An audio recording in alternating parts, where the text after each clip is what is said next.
এতিয়া বিপদত পৰিছে সোণাপুৰত লগুন সিঙিছিল স্থান ভাগৱতী আৰু স্থান ভাগৱতী লগুন সিঙি ডাষ্টবিনত দলিয়াই দিছিল আৰু তাৰ পাছতে তীব্ৰ প্ৰতিক্ৰিয়া সৃষ্টি হৈছে আৰু এতিয়া থানাই দাখিল কৰা হৈছে এজাহাৰ গোচৰ ৰুজু হৈছে স্থান ভাগৱতীৰ বিৰুদ্ধে আৰু যে ঘটনা সংঘটিত কৰিলে স্থান ভাগৱতী নামৰ সেই যুৱকজনে আৰু লগতে জুবিনদাৰ আসলে এটা বিশেষ সংলাপ আছিল যে মোৰ জাতি নাই মোৰ ধৰ্ম নাই আৰু সেই মোৰ জাতি নাই মোৰ ধৰ্ম নাই এই কথা উল্লেখ কৰি এই স্থান ভাগৱতী নামৰ এই যুৱকজনে লগুন ছিঙিছিল সোণাপুৰত জুবিন ক্ষেত্ৰত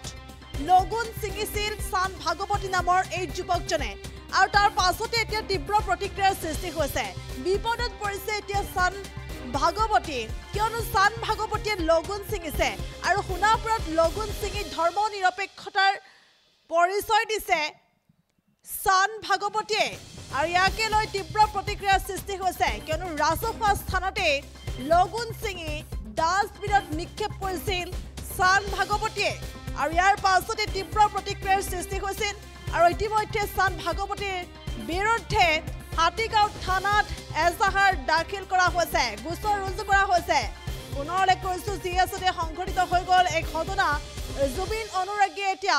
ঈশ্বৰ পুত্ৰক অকলশৰীয়া হ'বলৈ দিয়া নাই সোণাপুৰত দিনে ৰাতিয়ে জুবিন অনুৰাগী তাত গৈ ভিৰ কৰিছে প্ৰিয় শিল্পীগৰাকীৰ কাষৰতে আছে কিন্তু তেনেকুৱা সময়তে এই ঘটনা সংঘটিত হৈ গ'ল আবেগিক হৈ এজন জুবিন অনুৰাগীয়ে কৰিলে এই কাম নিজৰ আসলে লগুন ছিঙিছে আৰু কৈছে জাতি ধৰ্ম নাই বুলি কৈছে মানৱতাই শ্ৰেষ্ঠ ধৰ্ম বুলি কৈছে আৰু তেওঁৰ নিজৰো সন্তানক কেতিয়াও লগুন নিপিন্ধাও বুলি কৈছে আৰু এটা বিশেষ গেছি ভিডিঅ' সেই ভিডিঅ' ভাইৰেল হোৱাৰ পাছতে তীব্ৰ প্ৰতিক্ৰিয়াৰ সৃষ্টি হৈছে সকলোৱে বিভিন্ন ধৰণে এই স্থান ভাগৱতীক সমালোচনা কৰিছে আৰু সমান্তৰালকৈ বিভিন্ন ঠাইত বিভিন্ন ধৰণে গোচৰ ৰুজু হৈছে এজাহাৰ দাখিল কৰা হৈছে আৰু এইবাৰ হাতীগাঁও থানাত এজাহাৰ দাখিল কৰা হৈছে এজাহাৰ দিয়া হৈছে হাতীগাঁও থানাত গোচৰ ৰুজু কৰা হৈছে এই যুৱকজনৰ বিৰুদ্ধে পুনৰ উল্লেখ কৰিছো এক গুৰুত্বপূৰ্ণ খবৰ যি ঘটনা সংঘটিত হৈ গ'ল আসলতে এই ঘটনাত অতি মৰ্মাহত হৈছে বুলি বিভিন্নজনে প্ৰতিক্ৰিয়া ব্যক্ত কৰিছে আৰু লগতে উল্লেখ কৰিব লাগিব জুবিন গাৰ্গৰ প্ৰিয় শিল্পীগৰাকীৰ অন্ত্যেষ্টিক্ৰিয়াস্থলীত অৰ্থাৎ সোণাপুৰত ধৰ্ম নিৰপেক্ষতাৰ পৰিচয় দি এইদৰে লগুন ছিঙিছে এজন যুৱকে ৰাজহুৱা স্থানতে লগুন ছিঙি ডাষ্টবিনত পেলাই দিয়া হৈছে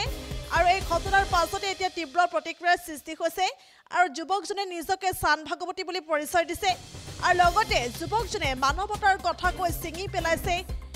লগুন জাতি ধৰ্মৰ কথা কোৱা নাই মানৱতা শ্ৰেষ্ঠ ধৰ্ম এনেধৰণে আসলে বিভিন্ন ধৰণৰ তেওঁ মন্তব্য কৰিছে গতিকে মানৱতাৰ কথা কৈ লগুন ছিঙাৰ পাছতে এতিয়া তীব্ৰ প্ৰতিক্ৰিয়াৰ সৃষ্টি হৈছে